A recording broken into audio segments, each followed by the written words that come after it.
Sabi ng iba, napakalaki raw ng sahod dito sa New Zealand. Sabi naman ng iba, sakto lang.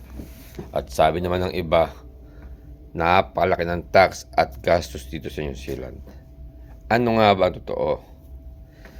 Para guys, sa mga kababayan natin na nagtatanong about salary sa New Zealand, ang sahod po dito sa New Zealand ay talagang sakto lang. Well, it depends. Let me explain.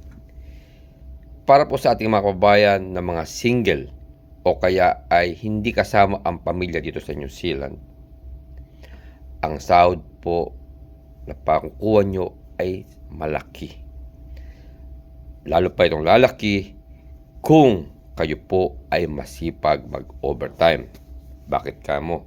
Kasi ang sahod na matatanggap nyo ay buo at maipapadala nyo to sa pamilya nyo sa Pilipinas.